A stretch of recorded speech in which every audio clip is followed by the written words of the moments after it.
Hey, Fountain Valley, I'm your mayor, Glenn Grandis, and this is your weekly mayor's message. So there's a few things that I like to go over on this weekly message. We'll talk about what's coming up in the city. We'll have an interesting guest and some information that hopefully you'll find useful. So upcoming events and activities in the next couple of weeks. First off, Monday, January 15th is Martin Luther King Day, and the city will be closed to celebrate the holiday. Next Thursday, we're going to have the Mayor's Breakfast. So it'll be the first Mayor's Breakfast of the new year. Everybody is invited to come on out. It's $2. It's over at Fountain Valley Regional Hospital. You don't need to RSVP. Just come on out, and we'll have lots of good information. Our guest speaker for this month is going to be Rob Thompson, the general manager of the OC Sanitation District. And then coming up, we have a New Year's event, the Lunar New Year event, over at the Rec Center on Saturday, February 3rd. Again, everybody is welcome to attend. One of my pillars of this year is to embrace diversity, and this is just one example. Another one is the city will be participating in the Westminster Tet Parade. That's going to be on Saturday, February 3rd. Come on out over to Westminster and enjoy all of the festivities. It's going to be a fun event. After that, we have the State of the City. So this is going to be a really fun event over at the Saigon Garden Center on Edinger and Brookhurst on February 15th. We're going to do a theme of the Lunar New Year for that as well. So there'll be lots of good information. Tickets are on sale now. You could go to the city website to get more information on that. And then we're going to have a video podcast where we have more of a professional type of presentation and guest speakers throughout the year.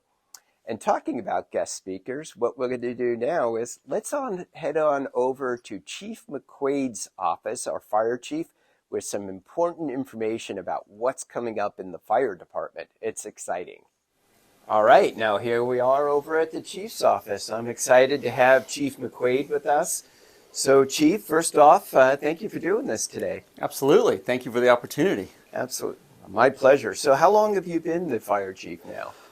Just over a year, but I've been with the city for close to 30. So some people may not know this, but I actually knew Chief when he was in elementary school, when you were a volunteer with the Builders Club, and I was in Key Club over at Fountain Valley High School.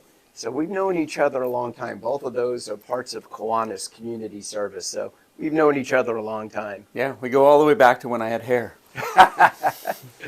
Well, we really appreciate, again, you taking time to talk to us today. One of the things that we wanted to talk about, it's super exciting for the city, is the new fire station. Maybe you could tell us a little bit about what's going to happen with that. I'd love to. It's a big project and a great opportunity for the future of both the city, the community, and the fire department as a whole.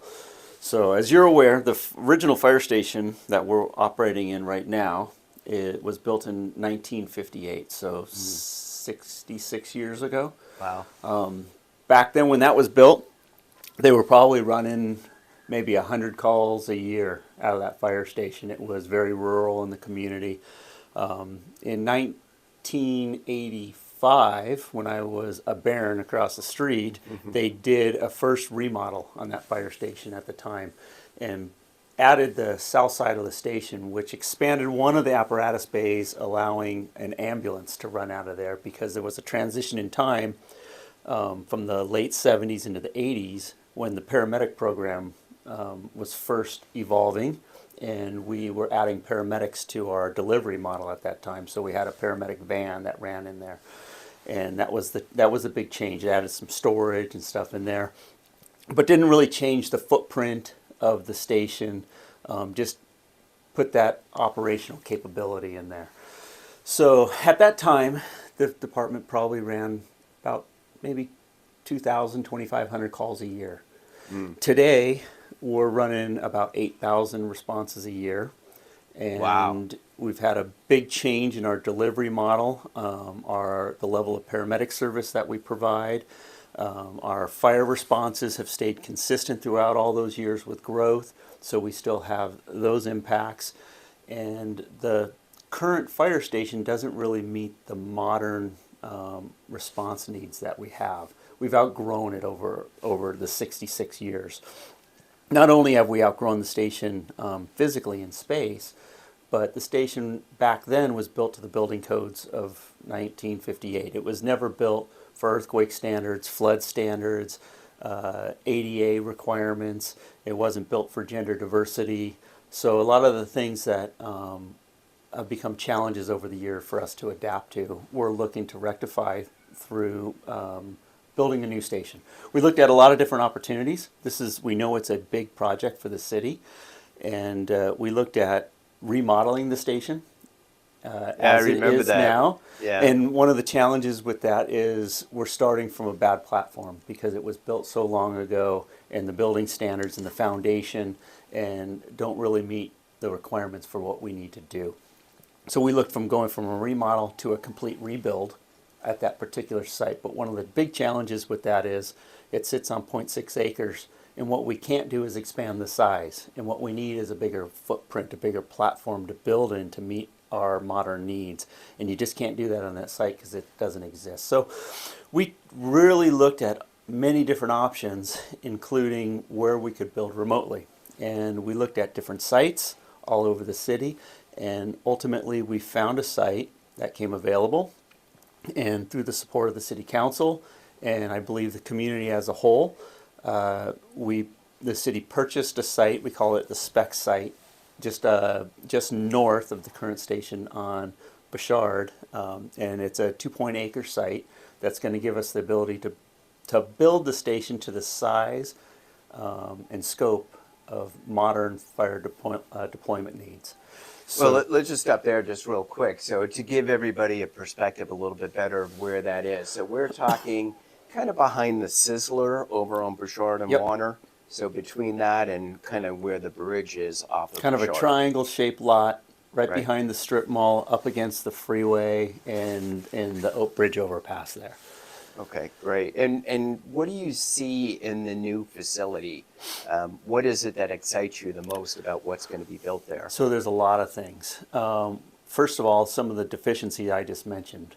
We'll build the new facility to meet the emergency response standards for earthquakes, for flood, it'll be designed better to support our first responders. Right now, the old building was built more like a military dorm, right? It's single gender. The bathrooms are single gender. There's no privacy.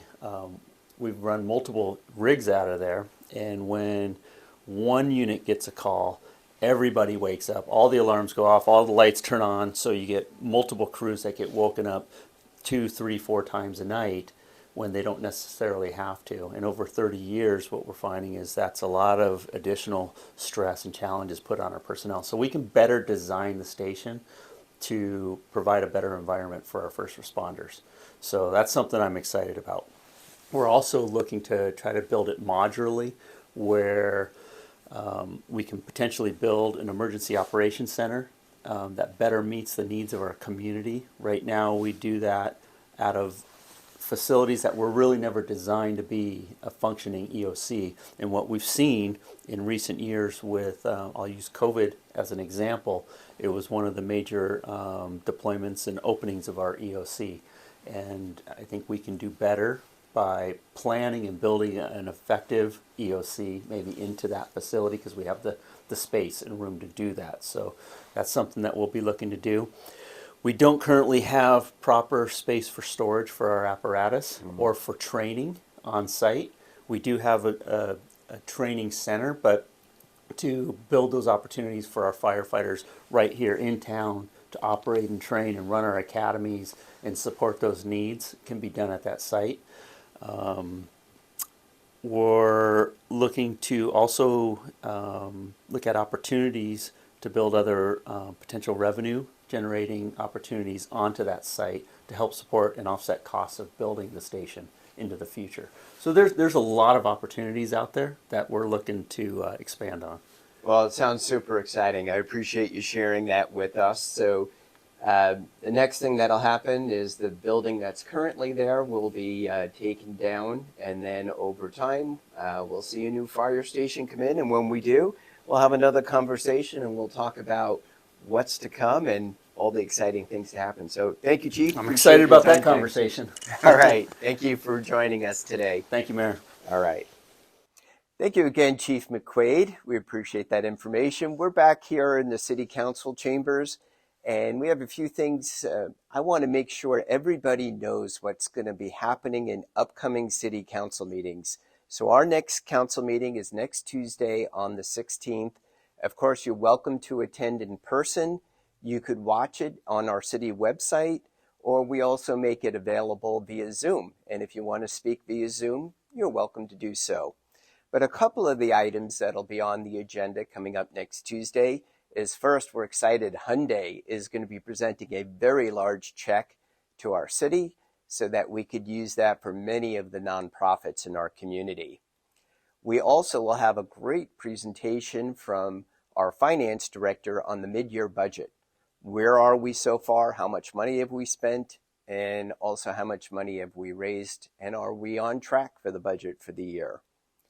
Also, as part of our consent calendar, it'll be the second reading for Our Lady of Guadalupe's expansion over on Magnolia Avenue. They are doing affordable senior housing, and this will be the second reading for that expansion. We're also going to have a public hearing. So again, with our public hearings, you're welcome to come in person and speak, or you could speak via Zoom. And it's about an inclusionary housing fee. So as part of our general plan and new developments, a certain percentage of that development must be used for affordable housing. If a developer decides not to provide affordable housing, then what they could do is pay a fee in lieu of that, and the city in the future could then subsidize different projects for affordable housing. So we're going to have a public hearing on that. Come attend in person for a lot more details on it. The other thing I wanted to talk about today is empowering our residents so that you know where to go for different items that are informational items about our city. So, of course, you want to go to the city website.